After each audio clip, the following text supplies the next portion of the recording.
The bells had been silent for 14 years. Not because they were broken. Not because they were forgotten.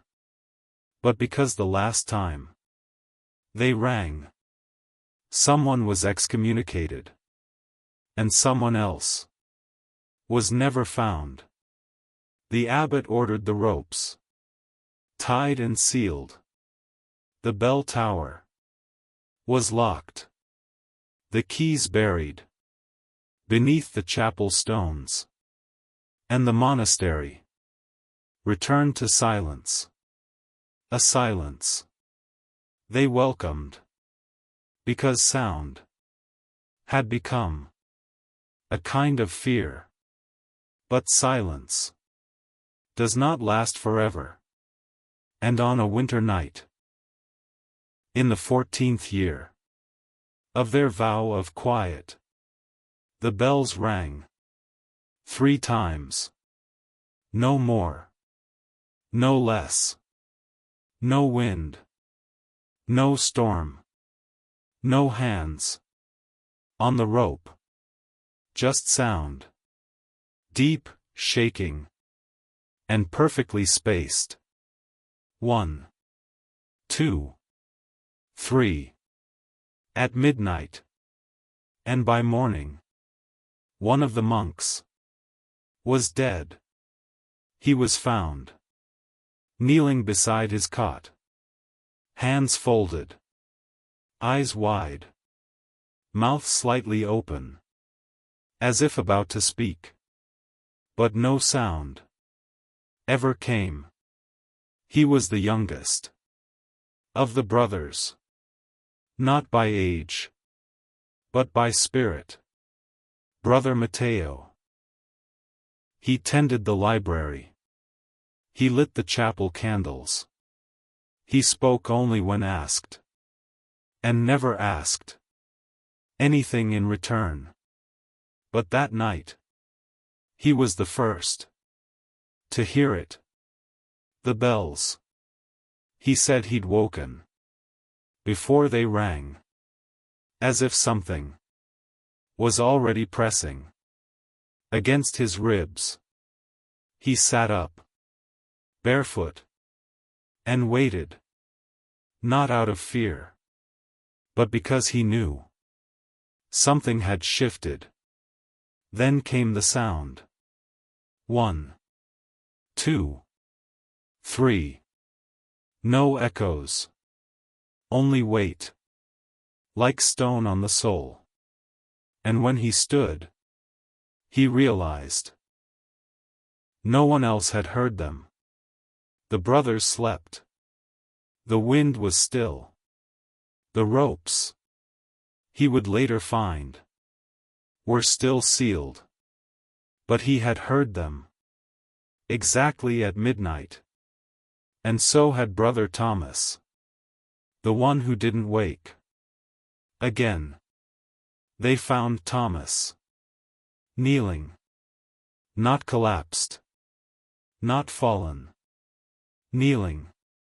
As if he'd been listening to something. When his heart stopped. No sign of struggle. No sign of peace.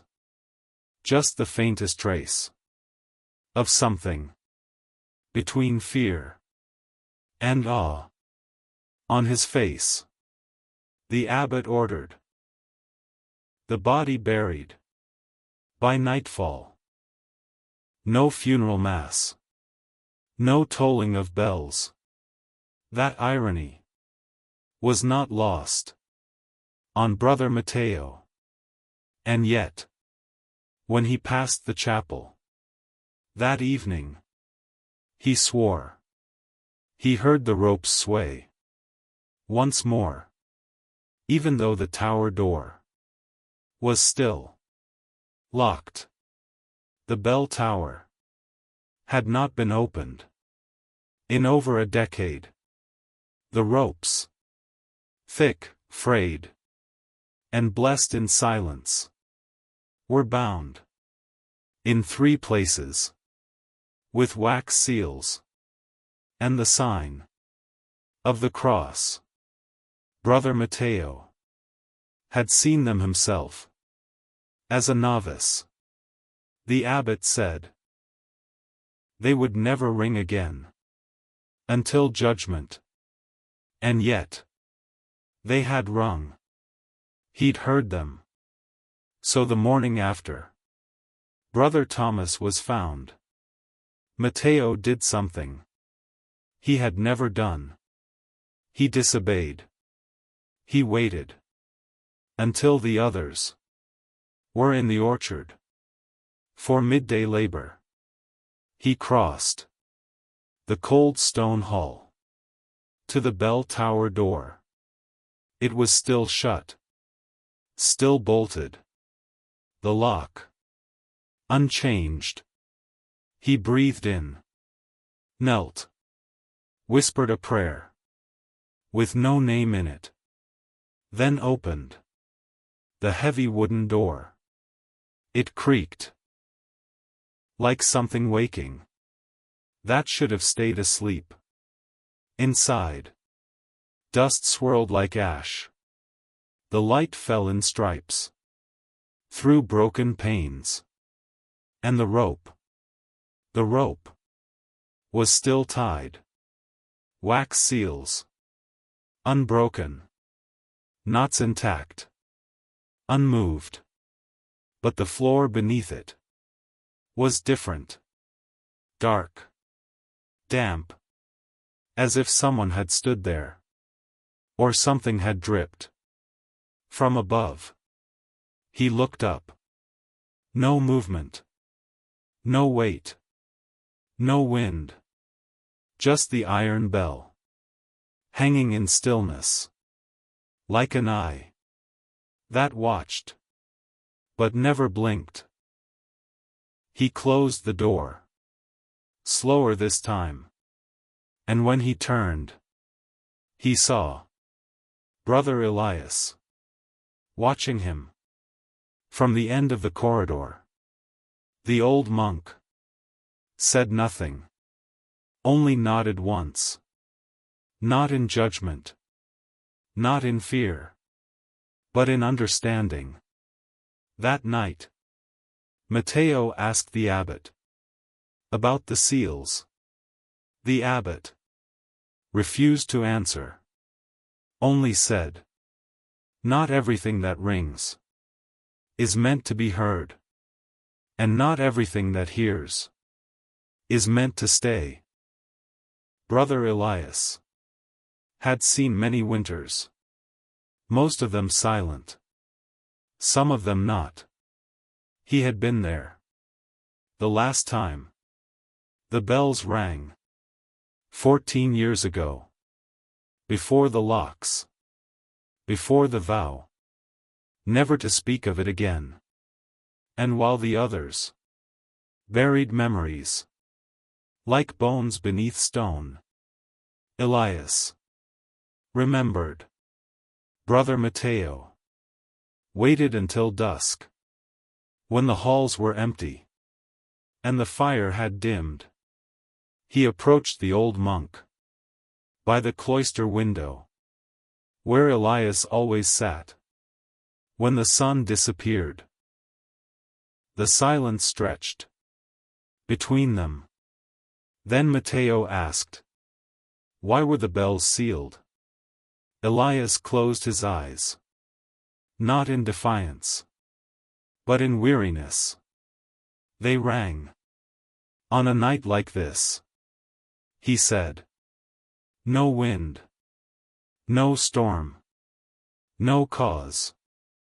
And a monk disappeared. Matteo felt the chill before the wind arrived. Disappeared? Elias nodded. Brother Sebastian. He'd been troubled. Kept waking in the middle of the night, saying he heard voices from the tower. The bells? No. Something behind them. One night, Elias continued. He went to pray alone. He said he had to face it. They heard the bells ring 3 times. And when they opened the door, the rope was untouched. The tower was empty. And Sebastian was never found. The young monk sat in stunned silence. Elias added, "We sealed the tower to protect what was left. But seals are not eternal. Not in this world." Matteo whispered. "And now?" The old monk finally looked at him. "Now they've rung again. Which means someone else has heard the voice." Matteo felt it in his bones. He didn't ask who. He already knew. That night, Matteo did not sleep. He sat in his cell, staring at the crucifix on the stone wall, waiting, not for dreams, but for sound, for the thing Elias had spoken of, the thing behind the bell. And just after midnight, when the frost crept up the window, he heard it. Not the bell.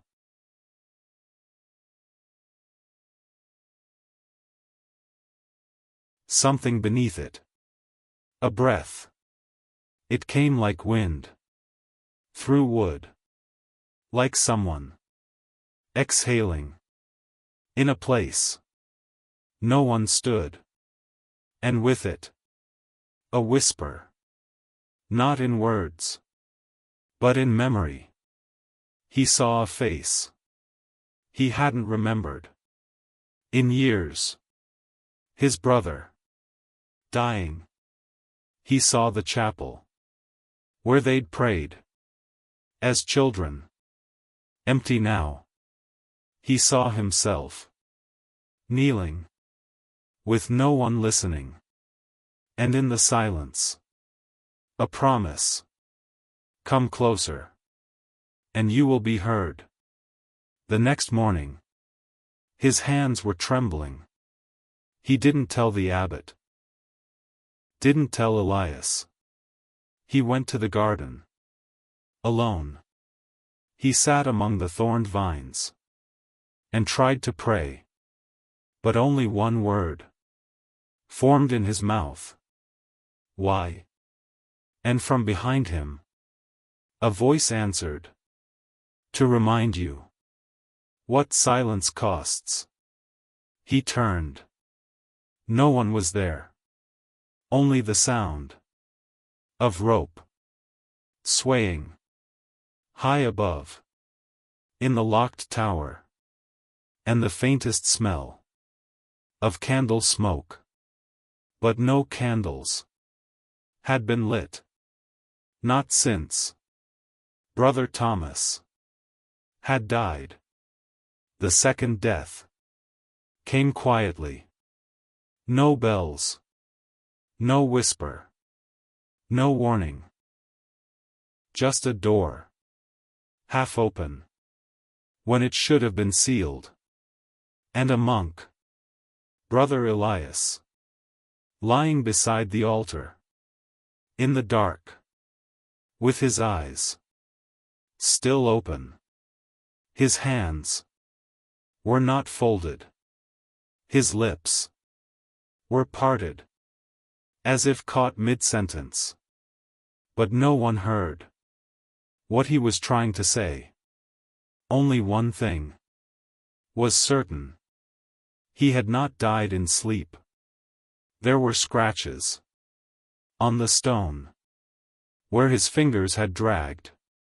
Not panic. Not fear. But a kind of desperate reaching. As if he had seen something. And tried to pull himself back from it. The abbot ordered silence. No mass. No procession. No burial. Only fire. They burned his body before dusk. No words were spoken. Only a bell. In the distance. That no one claimed to have rung. 3 times. Again. That night. Brother Matteo stood. In the chapel. Alone. He had not cried. When Thomas died. He had not screamed. When Elias fell. But now. As the incense from the fire still hung in the air. He knelt. He whispered. The words he'd been holding. For years. About guilt. About shame. About silence. In the presence. Of God. And when he finished. He heard a voice. Not from above. Not from behind. From beneath. It said. You've been heard. And then. The bells rang again. But this time. There were 4. They had always come. In 3s. 3 bells. 3 echoes. 3 deaths. It was how the story was passed. From brother to brother. A quiet terror. No one ever dared record. But that night. There were 4. The first bell. Sounded like before. Deep. Low. Like stone falling. Through water. The second. Was heavier. Closer. The third. Vibrated the walls. A sound that felt. More like presence. Than noise. And then. A fourth. Not louder. Not softer. Just wrong. A note. Out of place. A voice. Not meant to speak. And for the first time. It did not stop. The fourth bell. Kept ringing. Slow. Measured. Endless. Even as the brothers. Left their cells. Even as the abbot. Fell to his knees. Even as Matteo. Stood at the chapel door. And realized. What it meant. It wasn't calling them. To pray. It was calling him. He walked through the hall. In bare feet. No candle. No fear. Only the sound. Pulling him forward. Like a rope. Wrapped around the soul. He reached the tower. The door. Was open. No lock. No seal. Just wind. Slow. And warm. Like breath. He stepped inside. The bell. Was not moving. But the sound. Was still there. Coming from above. Coming from beneath. Coming from within. At the foot of the rope. He knelt. He did not touch it. Did not dare. But he spoke. I'm listening. The sound stopped. The silence. Was louder than the bell. And then. A whisper. You're not the fourth. He didn't move. For a long time. Kneeling. At the base of the rope. In the cold tower air. Matteo waited. For the voice. To speak again. But it didn't. The bell above him. Hung still. Its great mouth. Silent. Its presence. Watchful. He whispered. If I'm not the fourth. Then who is? And the voice. From somewhere. Beneath.